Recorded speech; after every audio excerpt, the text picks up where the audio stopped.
So now, of course, I had to go ahead and see what the difference would be between the new King Tut electrolyte without the sodium hydroxide devil lie in it and with the sodium hydroxide in it. So I went ahead and took a little bit out of my mixing bowl and added a few drops of, this was hydrogen peroxide in here, 40%, but now it's about a 20% mixture of sodium hydroxide, 20%. And added a few drops of this little mixing bowl right here and put it on the back side of one of my graphite sheets. And the other thing I did differently was on the previous sheet I had used the dull side of the aluminum, and when I did that on that test, it didn't actually go up as high as the 16.4 or 1.64. It actually went up to 1.34, but it was a very consistent 1.34 volts. So I'm just now documenting the laying on of the graphite sheet with the King Tut electrolyte with the sodium hydroxide on the shiny side of the surface of the foil. So let's see what happens now. Let's see if I can do this film and do this. I might have to try to use like chopsticks with one hand filming and one hand touching the electrodes to the sheet. Okay. So we're pointing down on the sheet, and the reading I'm getting right now is still less than what I got on the original or the initial reading. Not sure what the difference is. That's more typical of what you get on a regular cell. So I'm not sure if that was just some sort of strange anomaly with the 1.6 volt, 1.64, or what. Or if it's going to climb. Doesn't look like it wants to climb. But what the unusual thing was, getting back to the previous cell or test, I got a consistent on the dull side with the same mixture on same paper, but on the dull side of 1.12, and it was actually 1.34. So, but that's actually higher on the dull side.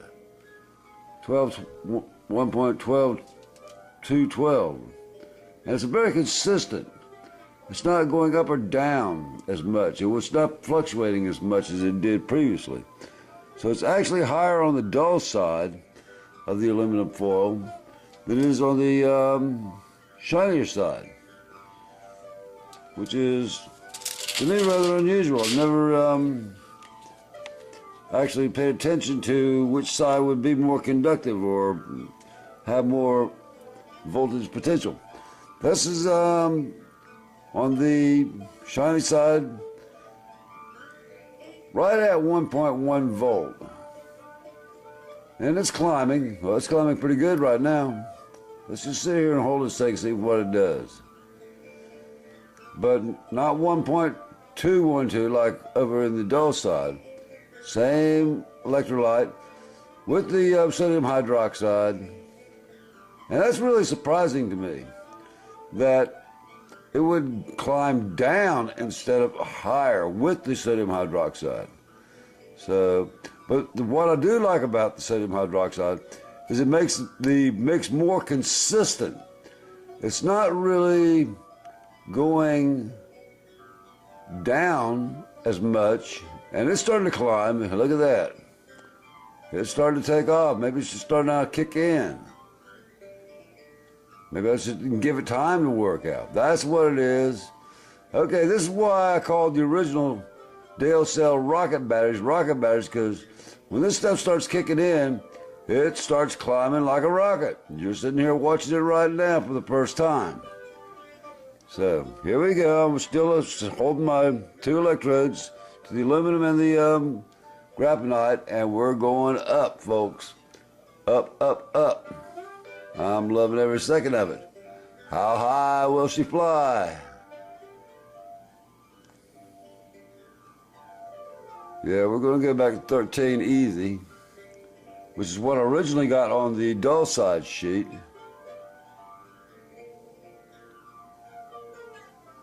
I know you can do it. This is what keeps me so intrigued about all these new tests and new experiments. You never know what you're going to get. Okay, 1.3 and still climbing.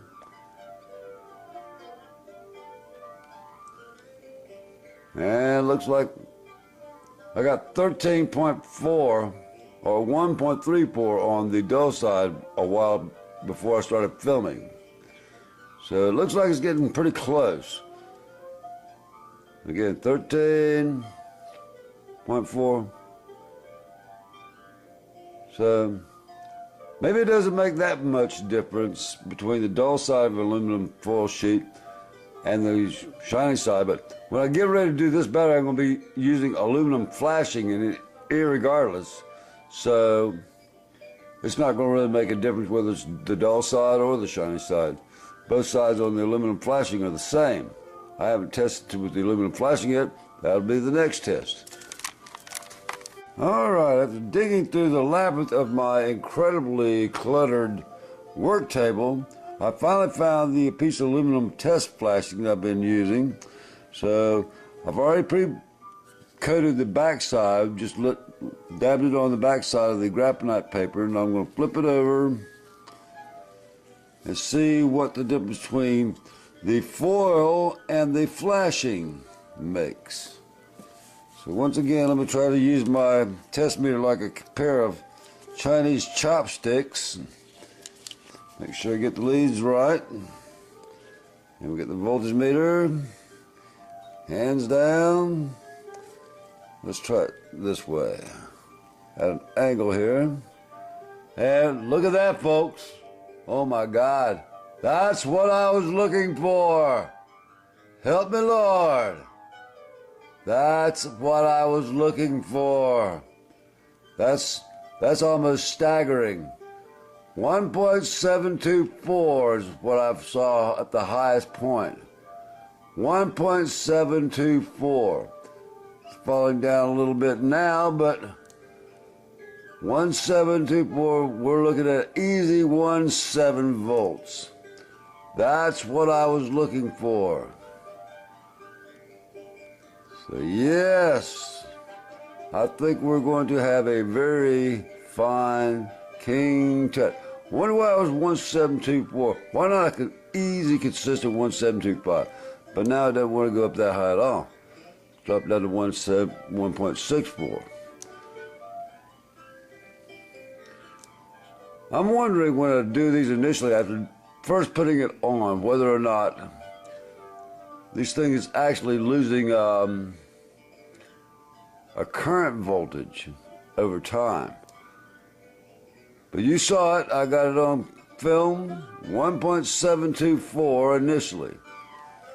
And I've got a feeling it will come back as soon as that thing recharges. Anyway, let's hope so. That's something to get excited about. King Tut. Okay, one more comparison test. The piece of graphite with the King Tut electrolyte on the back side of this one came from the crucible without the sodium hydroxide. The one on the right, which we just tested, actually dropped back down to 1.34, which was the same as what I was originally getting on the dull side of the aluminum originally. On the aluminum foil, not the flashing.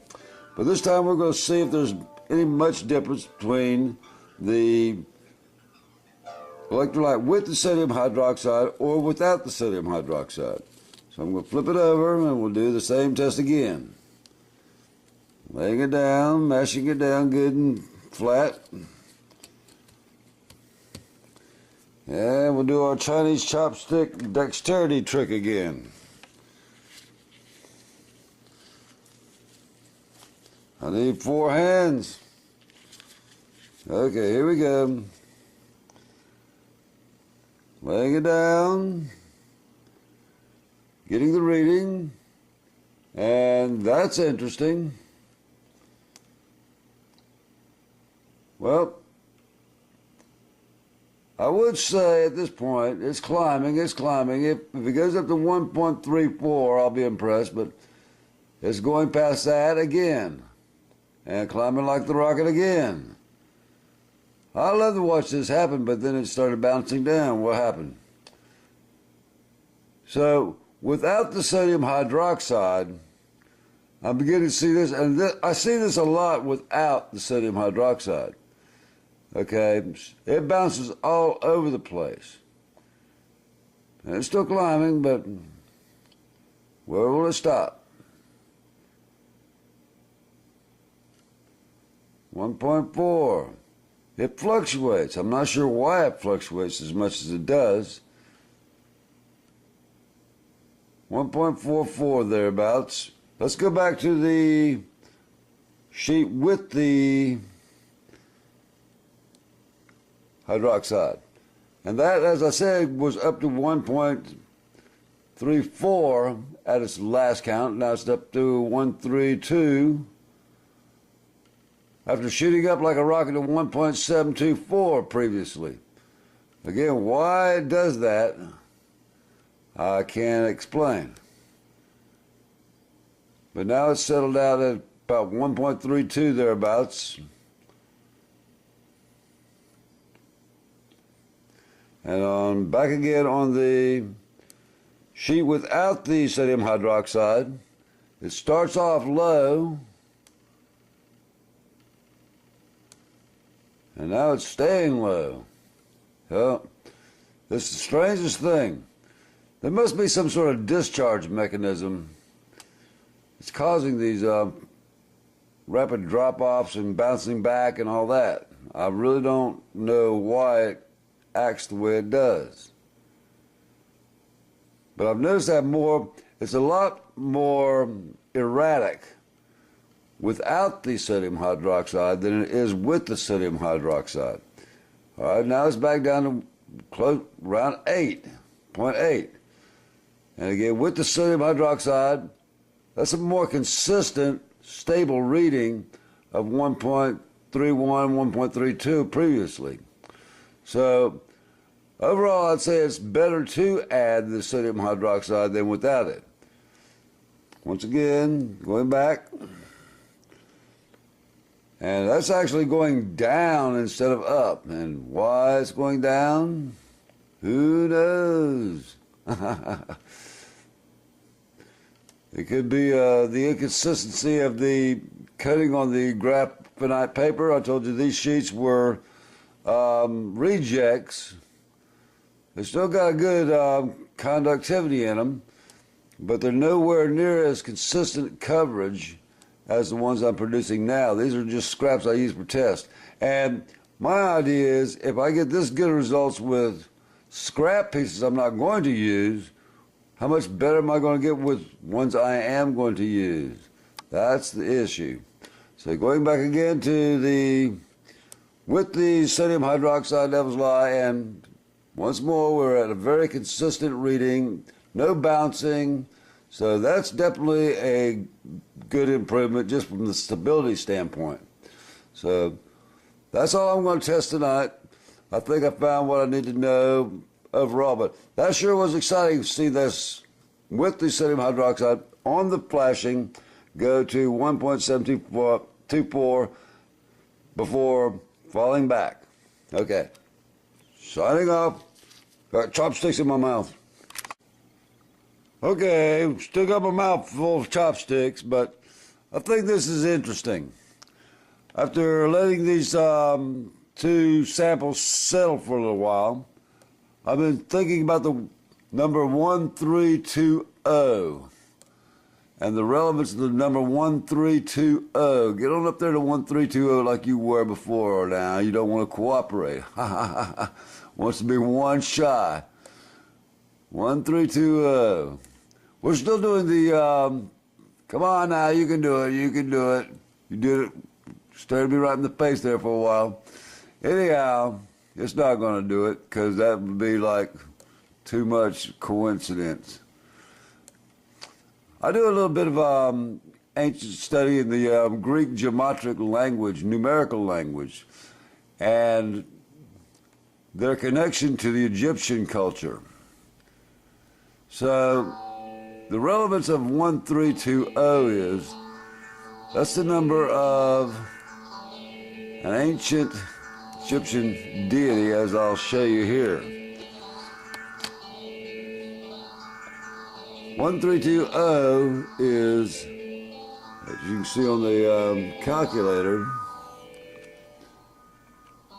omega plus sigma plus iota plus rho plus iota plus sigma equals 1320. Osiris, god of the underworld, the Egyptian deity, the whole crux of the Egyptian religion. Let's see if we can get it back now. Nope, don't want to go. But anyway, I just thought it was interesting. I like to play around with these numbers that I'm seeing here. And since we're on the Egyptian theme, I thought that would be, well, here we go. Are you going to go? There we are. The head's going to go past it now. Look at that. Anyway, we're in the ballpark of the realm of the Egyptian mystery religion. And it's still climbing. So that's just a little bit of speculation on my part. I'm thinking that it has to do with something on a more rational level. The fact that the paper itself needs to get conditioned to the new electrolyte. There's a coating on the front and back sides of this paper, like a plastic coating, and once that barrier breaks, it shoots up like a rocket, and then once the electrolyte dries out, it calms down. But in the process of calming down, it's also recrystallizing within the cellulose of the paper. So we're up to 1331, 1332 at the moment, and I just can't get away from those numbers. That's double six. 1332 is 6666. All right, that's all for now.